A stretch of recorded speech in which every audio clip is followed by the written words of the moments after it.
রাষ্ট্রপতির বাসভবন বঙ্গভবনের দরবার হল থেকে সম্প্রতি বঙ্গবন্ধু শেখ মুজিবুর রহমানের ছবি সরিয়ে ফেলা হয়েছে।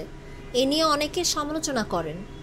ছবি সরানোর কারণ ব্যাখ্যা করে বুধবার সামাজিক যোগাযোগ মাধ্যম ফেসবুকে লিখেছেন অন্তর্বর্তী সরকারের উপদেষ্টা মাহফুজ আলম।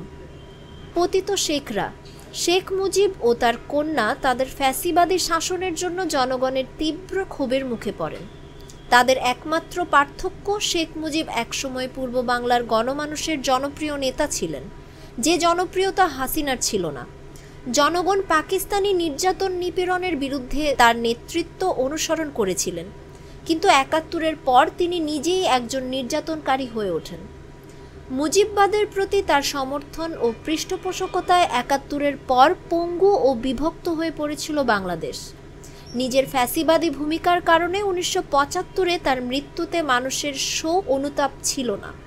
তবে শেখ তার ৭১ পূর্ব ভূমিকার জন্য সম্মান পাবেন যদি শেখের ৭১ পরবর্তী গণহত্যা, জোরপূর্বক গুম, দুর্নীতি, দুর্ভিক্ষ ও নিশ্চিতভাবে ৭২-এর সংবিধান যা বাকশাল প্রতিষ্ঠার পথ প্রশস্ত করেছিল, এসবের জন্য তার দল ও পরিবারের সদস্যরা বাংলাদেশের জনগণের কাছে ক্ষমা চান।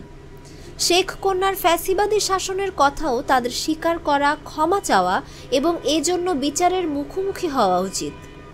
তাদের আরও উচিত মুজিববাদী রাজনীতি ও শেখ পরিবারের বন্দনা পরিহার করা। তিনি আরও লেখেন, কন্যার ফ্যাসিবাদী শাসনের কারণে শেখের ছবি সরানো হয়েছে।